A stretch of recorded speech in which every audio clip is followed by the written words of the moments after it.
At Mayor Walker's funeral, Wednesday notices a lurking figure and chases it into the forest.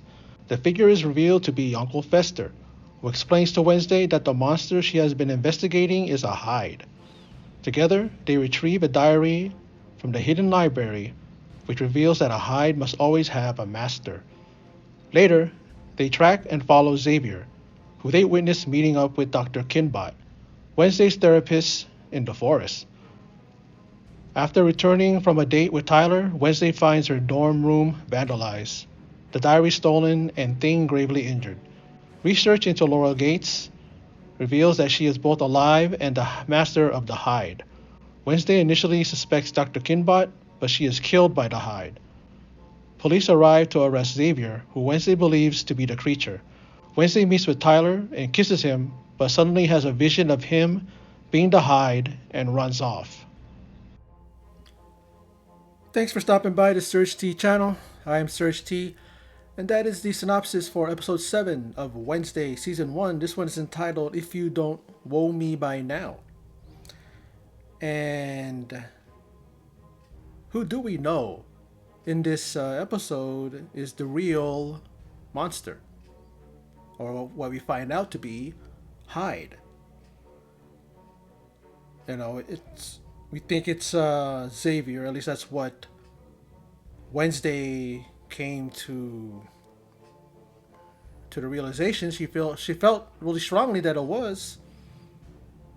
But then when she meets up with Tyler and they pretty much like a makeup date, like maybe a do-over because of what happened earlier, she gives him a kiss. And I was thinking about why she didn't get any kind of a vision, even when he took her to the crypt, an impromptu type of thing where he set up a screen, he set up a movie. He said it was going to be a horror movie. It ended up being Legally Blonde, which of course to Wednesday that is a horror movie, and she appreciated that, right?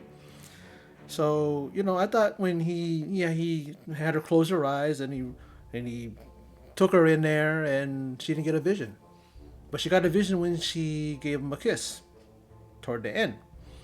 And she has a vision of the beast turning back into Tyler, and she runs off. Now, that's how it ends, but let's talk about how it begins, and let's recap what went down in this episode. Mayor Walker's funeral. Very sad day for the Walker family. His son and his wife were there. And even Bianca, who's starting to have a little bit of a thing going with what's his name? The name's son Lucas, right? If I'm not mistaken.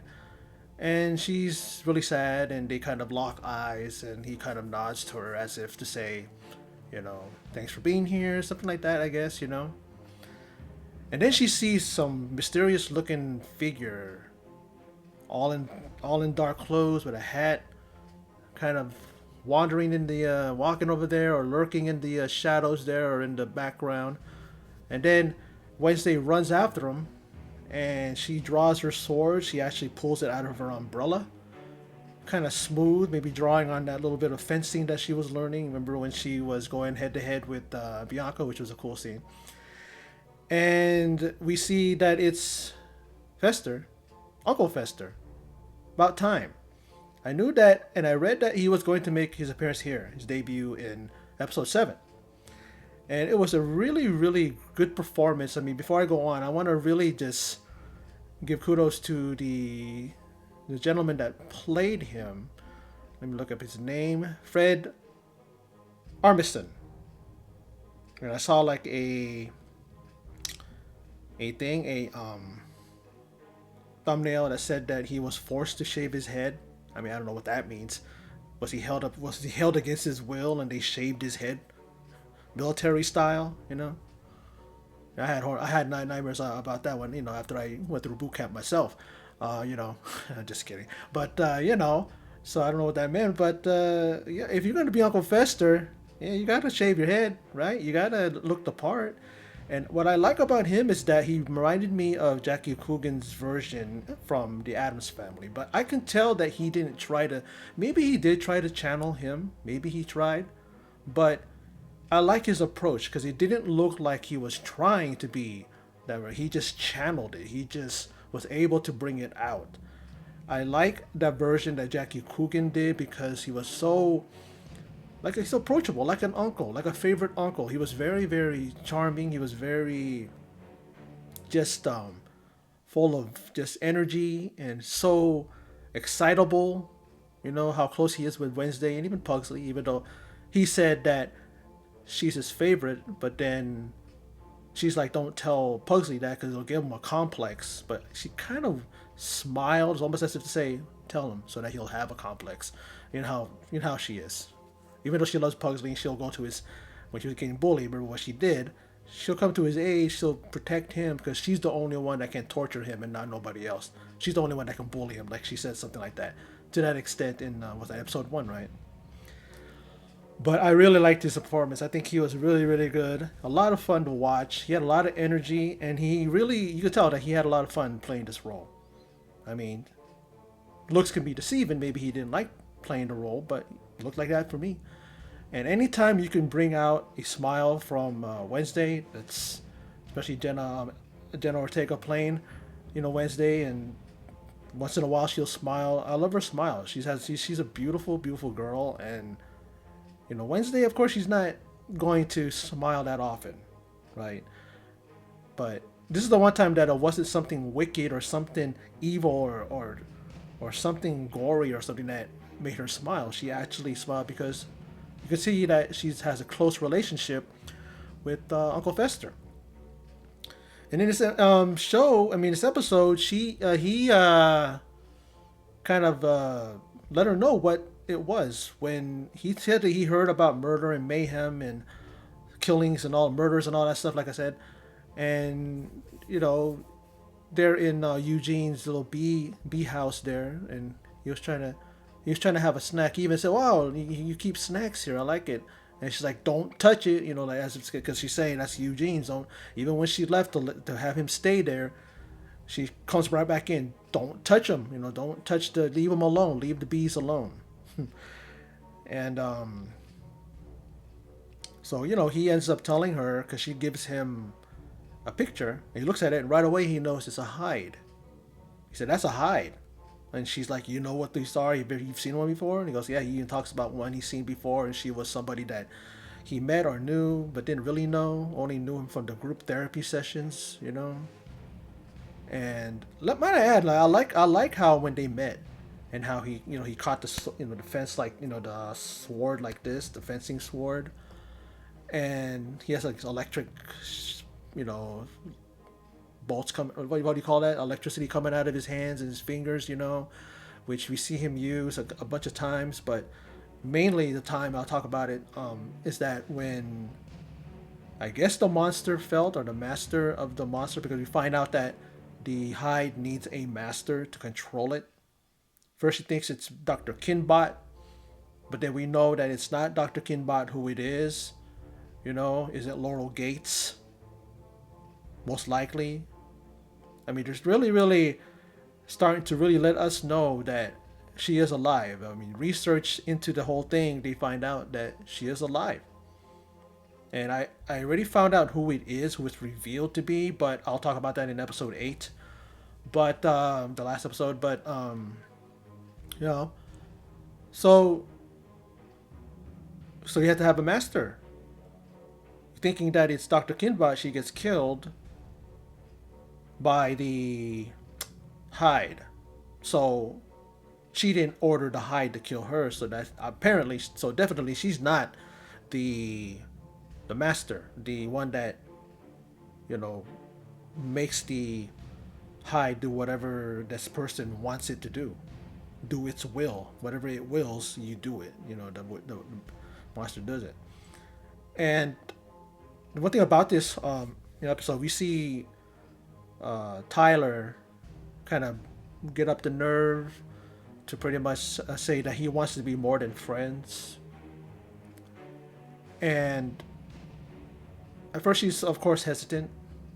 She says, "You don't want to be with somebody like me. I'll like leave you. I will leave you alone. I will break your heart. Oh, all the time. I think she was saying, and he's all going, "You're really trying to push me away, but the more you try, the more I'm going to keep, trying." So, you gotta give it to him. If he loves Wednesday, he has feelings for her. But then the whole thing of her pretty much cornering Xavier in his art studio, I guess what you call that, and she sees all of these things that were left behind, or kind of like souvenirs, if you will, taken from the victims. You had Eugene's glasses and other things, and he's pretty much saying, "You're framing me. Those were planted. I mean, that's not. I didn't do it. Those things were, you know." And in comes Sheriff Galpin.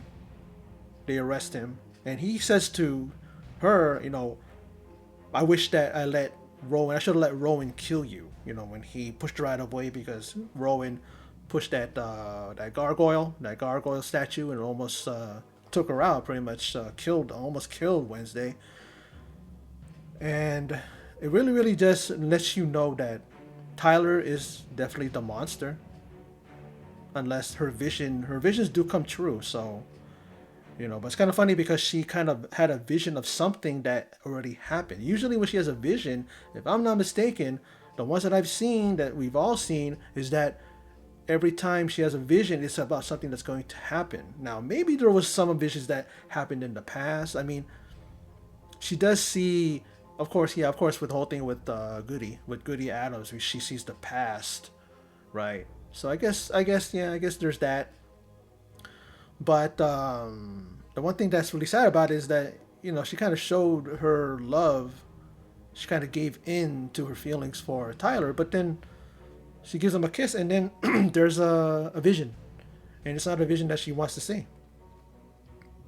And then maybe that's also like I wanted to say too, is that goes to show why the monster never wanted to kill Wednesday, because in fact it was Tyler. So when Tyler sees, even as the hide, he knows that even in that state of mind that he's in, that you know that's a woman, a lady, a girl that he loves. And how is it that he is a monster? How is it that did Sheriff Galpin is his? Maybe that's the reason why he doesn't talk about his mom. He doesn't talk about Tyler's mom. Galpin doesn't talk about Tyler's mom because maybe Tyler's mom is an outcast. She would be a hide, maybe she's that hide that what do you call it, saw met, what's his name, Uncle Fester, maybe. you know that's something to think about. But speaking about Uncle Fester and Thing, they really don't have a close relationship. I mean, well, Thing bragged that he could open up a safe in 30 seconds. And then Fester's like, you did that, and yet it took 5 minutes. You said 30 seconds, but here we are 5 minutes later. I mean, he sees Thing when he first sees Thing after a while not seeing each other, and then Thing's like stomping his fingers, like we stomp our feet when we're angry with somebody. He's like, "You're still angry about that whole thing that happened?" And then he jumps on Fester, choking Fester, and then she's like, "Knock it off or quit it." And then he turns around, and then, then Thing is like fish hooking Fester. And then she tells him to quit it. She tells him to knock it off. And then, he lets him go. Like, he goes, "Let her go." And he lets him go. And then when Wednesday's back is to him, he sticks his finger in his ear. And then he pretty much grabs Thing and electricity in his hand, and he throws Thing away and stuff like that. I mean, it's really funny. It was like really a funny scene, cute scene. I liked it. A little bit of animosity between the two, I don't know. But then we see that I guess, like I said, the master of the hide knows that Wednesday is getting close, and they wanted to get her mind out of it. Maybe they wanted her to distract her, or to kind of give her a warning, and then they So then it ends up that the thing is knife, stuck to the wall. Has a knife through him, through it. I don't know if it's a him. I think it's a him. I mean, the hand's a male hand, so I guess you call it him, right?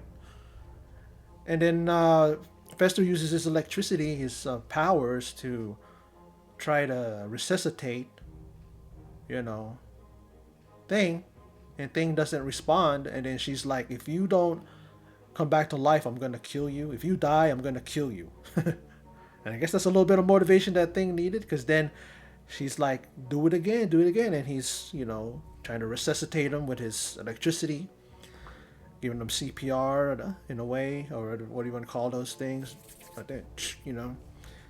And he was able to resuscitate Thing, and she really was emotional. So you could see the tears in her eyes, and she really was just that how much she loves Thing, even though she kind of at times is very very vocal about how sometimes she doesn't like what Thing does and the things that he does and stuff like that. She's very very, but I guess it's just like the fact that it's like a little brother to her, and she's very very what the word is, but she's very vocal to him a lot. But you can tell that she loves him. I mean, she wouldn't have shed those tears or be near tears, and that's a good thing. It was good to see that he was going to be okay, and even like Fester, he's being convicted, or not convicted, but accused by Galpin of being a bank robber. He has, they even tracked down his funny looking motorcycle with a sidecar. It looks like it's a thing that for dogs, for like a dog store or something like that. And she's like going,